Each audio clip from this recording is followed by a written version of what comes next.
Hi, my name is Sam, and welcome to my apartment. And this is the How Was It podcast, a podcast about sex and sexualities. I am your host, Silke. And so today we're here with Sam. Sam is a very interesting person. They are genderqueer, they are a parent, and they're my cuddle buddy. So let's get into bed.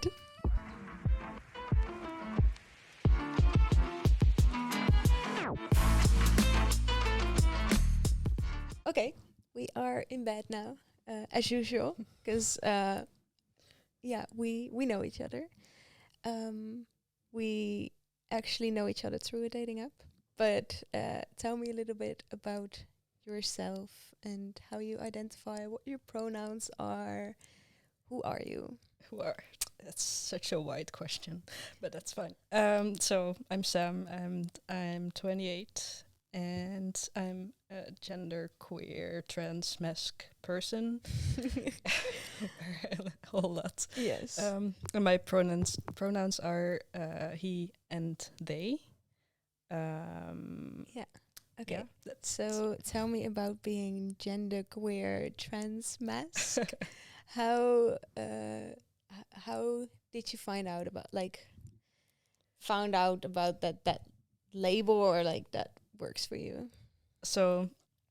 I think I've always had this feeling of like women being another species than me, but also not feeling like I would like fit the male category 100%. But it was like more like an awkward feeling I didn't really realize what that meant. Yeah. But I think basically, so throughout like high school, I would just like accept the fact that I was very different. And yeah, I would like just try not to think about it a lot. But eventually, my body decided to make a child. That happens. That just happens. casually. Yeah. And with this, I got like a bunch of like body dysphoria. Yeah. And then I realized how like serious this gender thing was. Also because there's like a lot of stereotyping around parents, and I didn't fit any box, and I felt like very weird most of the time. Yeah. So yeah, that's how I kind of started like reading into things more, and eventually like this like non-binary stuff got into the society more. Yeah. And I thought it's basically like another box with another rule, and I was like, I don't want to follow like any rules. And I had like my sexuality, I've been like saying I was queer for quite a while, because queer like doesn't like have any rules, it's just there. And I think because of this dating app where we met, there was this option of choosing gender queer, and I was like, ooh, you can also be queer in your gender. Yeah. That's amazing. So yeah. That's the same way for me. For finding that label was through that dating app. Thank you, Yeah. Field. Yeah. And so you're saying genderqueer and then also trans and masc. So what do you mean with that, and like how? So I think the trans part for me is that I like experience like body dysphoria, which means that I eventually would like to transition medically, like with hormones. Yeah. So like what's in my mind doesn't fit what's on my body, basically. Yeah. So I think this for me means that transgender thing, but I think for a lot of people it means different things. For some people it's like only like a social transition, but for me it's not. So Yeah. So for you, trans means also like taking hormones and eventually, yeah. Yeah. And are you starting, because you were gonna start with that, right? Yeah, I'm on a waiting list. Yeah. So I'm on the waiting list, I think, for 3 more months before the first, like, the intake. So after that, it's gonna take, I think, around a year before anything actually starts. Yeah. Yeah. Great. And mask. He also said that. What do you mean with that? Yeah, so I think this is the part that I'm like that's like connected to this hormones of like taking testosterone, having masculine body features, Yeah. but not necessarily like society's rules of masculine. But I'm just making my own rules. Sure. Yeah. No labels. No rules. Yeah. You were saying that you have a child. Yes.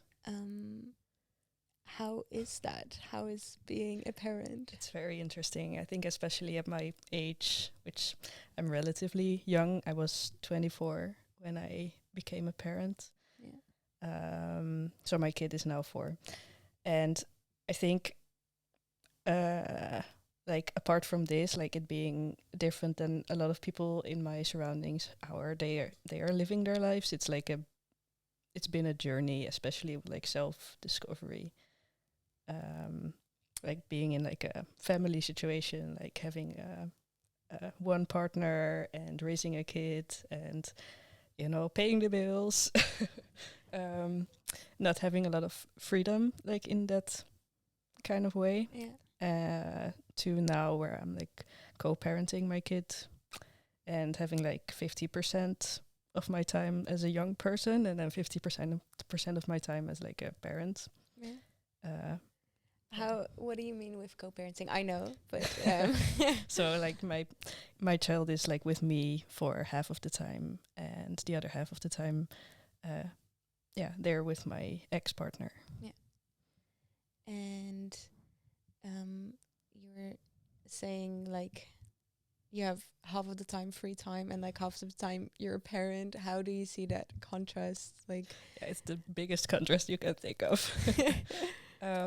So I think when we decided to do co-parenting, I kind of had this thought in my brain that I would like, because I got together with my previous partner when I was 20, I think. So I was kind of young and it was my first like real relationship and I didn't have like a lot of experience with anything.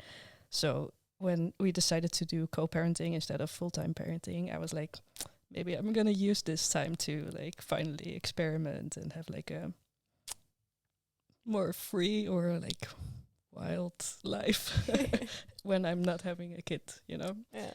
So yeah, basically my time is definitely being spent a different way than I'm with my kid. Great, we'll go into that later.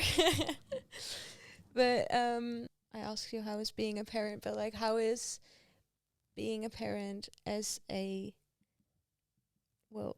genderqueer person? Yeah. Do you experience that differently? Yeah. Yeah. Well, so there's a lot of like expectations that comes from society, from being a parent, and especially from being the parent that created the kid to keep it gender neutral. So I found out there's like an instant way of like people getting together, like moms are getting together to bond over the fact that they're having a child, and dads are also getting together to bond over this fact of having a child. Yeah. And then there's me. And over the years I tried like all these kind of groups, like because it's nice to have some people in your life to like talk about certain things, and like if you're having any problems with raising your kid, it's nice to have like some society to fall back on. Yeah. But as you're not really like fitting in one of these categories, I realized it's a lot of culture around being a mom, for example. This division between male and female parents is like way more old school or old fashioned than I imagined it to be, basically. Yeah. And are there people around you that experience that the same way, like that are also not moms and dads that you can fall back onto, or no? So basically I've been like trying to build like a more queer community around myself, but I think most of them are childless. Yeah, I'm sorry. Come make some. No, thank you. Yeah, and how is dating when you have a kid? Like, how do you? 'Cause you're co-parenting, so it's probably in your free time. Yes. But It's interesting. So I have this, there are people on dating apps that put like a picture with them and their child within their pictures. Like, right, like it's like their fixed identity to be a parent, basically. yeah, And I like consciously like make it like separately from each other, which is like nice at one point because people don't have like they don't assume anything about me when I start to get to know it, but at some point I have to tell them that I have have a kid. yeah, I remember that moment that you told me, and I was like, You were silent. yeah. No, I think I replied, okay, but internally I was like, Yeah, I was like, I feel a vibe here. yeah, but Yeah. it's all right. Yeah, so I think this is the hardest part that especially when I'm like dating with younger people, like beginning of 20s, it's like more of a shock for them basically than if I'm dating someone like in their 30s. It's like, oh, that's cool, and they usually have like friends that have kids or stuff. So yeah, it's a difference between those things. Yeah. And how do you date those people? How do Like, I date? who do you date? What is your dating life? It's a mess, basically. No, it's not a mess. It's nice. I'm having a good time with it. Yeah, I could go into relationship anarchy, but it's a long story. Keep it short. Keep it short. I'm gonna try to keep it short. So basically, I like meeting people, and then based on the vibe that I have with this person, I will build the dating or the relationship. So I'm not only dating for love, basically. Yeah. Short enough? Sure. Okay, so what are you looking for right now? Like, regardless of being like genderqueer and a parent, but like what? I think I'm looking for something that I kind of found, like some kind of community where people around me are queer and sex positive, basically. Yeah. Yeah. And you found it already? I mean, I think I'm building. I'm quite on the good. Yeah. Where are those people? In Amsterdam. Yeah. Yeah, they're not here. Yeah. Because we live both in Leeuwarden, and we've both been looking for more queer people. It's hard. Yeah. Yeah. And so how come you found them in Amsterdam? So I've been so the last few months of my like long-term relationship, we opened up. We became like a polyamorous relationship situation, and I started seeing someone in Amsterdam, which motivated me a lot to go there more often. And then I found out that a lot of like queer and artsy events are taking place there. And then I met more people, and now I'm just there mostly half of the week, probably. How do you find them? And what kind of connections are you looking for with those people? So I find them like either on Field. Field is great. Life-changing app. We should get a sponsorship from Field. Yeah, mostly on Field, but also on at like sex positive events. So what are sex positive events? So it could be like events where they just have like workshops and talks about sexuality, basically, about diversity of sexualities and gender, but also more like active events, which are called like play parties. Right. And what are those play parties? What do you play? You play sex. No, it's not necessarily sex though. So most of these play parties are like sex and kink positive spaces where you can basically just choose to dance or go up to a dark room. All right. Have you ever gone up a dark room? I have. Yeah. How was it? Yeah, it's nice or interesting to say the least. I bet. Yeah, the fun things about dark rooms, it's, you have like a location to go to on the party itself. So you don't have to like wait to take someone home or have doubts. You can just hang out with people, and then at some point, like if you're vibing, you can say, "Hey, Let's go." We can check out this dark rooms upstairs." Do you wanna? What does it look like up there? So it depends on the party. It's different everywhere. Like some. Now it sounds like I go to these places a lot, but it's like only 3 times, so I don't have a lot of references.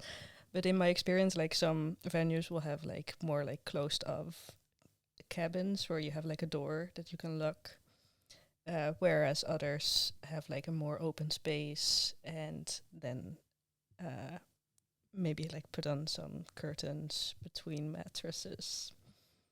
Okay. Yeah. So like mattresses are just on the floor or something, or Yeah, you have like mattresses or pillows or like couch, okay. stuff like this. How about hygiene?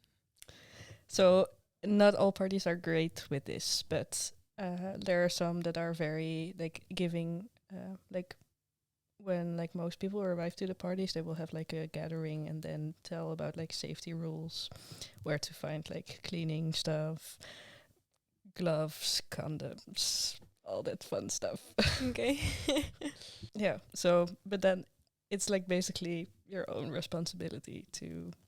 Clean up after yourself or Yeah. something, and Yeah.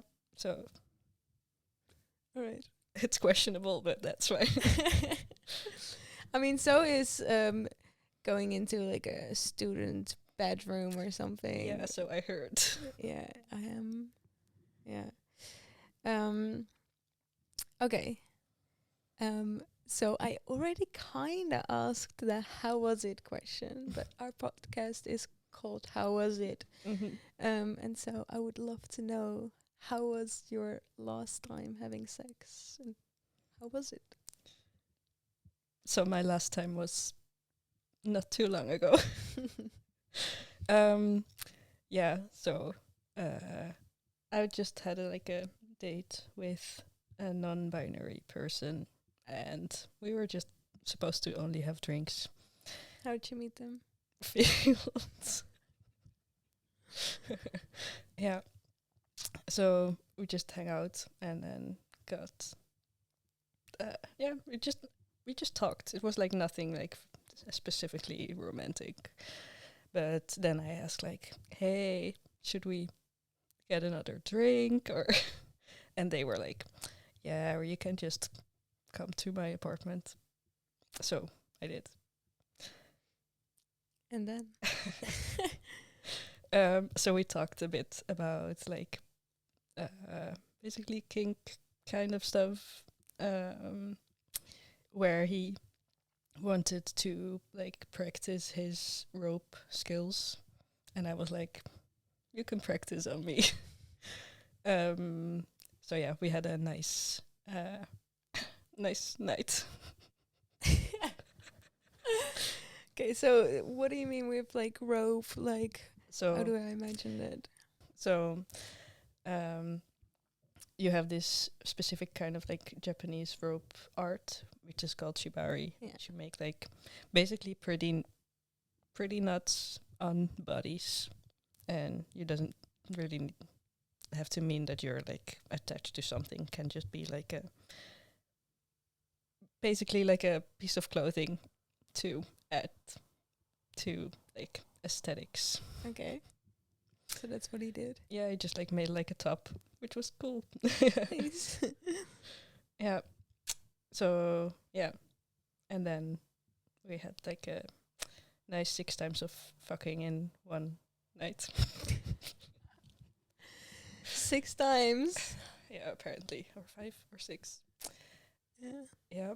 So is that like the whole night? Did you get any sleep? Yeah, we did get sleep. Yeah. It was like one time to get to know each other. Then the second time to, you know. Get to know each other better. Yes. How is having sex as like with a non-binary and you? As a genderqueer person. Yes. Yeah, so I really value when I sleep with people that they don't see me as a female, even though I have a feminine body. So I make sure that the other person like understands this. So I think like the most thing is that you don't really like use things like, oh, you're like a pretty girl, or, you know, like gendered language within communication during sex. Yeah. And if you're sleeping with a person that's also not on the binary of gender, this is like normal. Yeah. Yeah. How was it on a scale from 1 to 10? From 1 to 10, I would say 8. Explain why it's not a 10. I mean, I think if you're like sleeping with someone for the first time, there's always like improvements, right?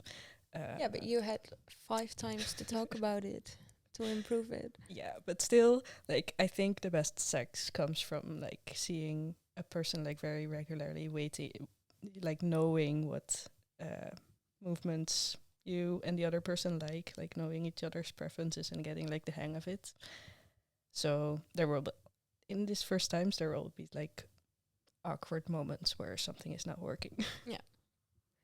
So will there be more? Not only depending on me, but probably. If it was up to you. Yes. Yes. All right. Okay, so now I will have a lot of questions for you. We call them rapid fire questions. You will like you only have to answer with like yes or no or like short answers. Mhm. If you want to say more, that's fine. Do you feel rightfully represented in the LGBTQIA plus community? I think I have a question on this question. Sure. Like within the community or by the society? Within the community. I would say yeah. It's a true or false statement. Genderqueer parents confuse their children about gender. False. How do you feel about your kid growing up in a binary society? Not great.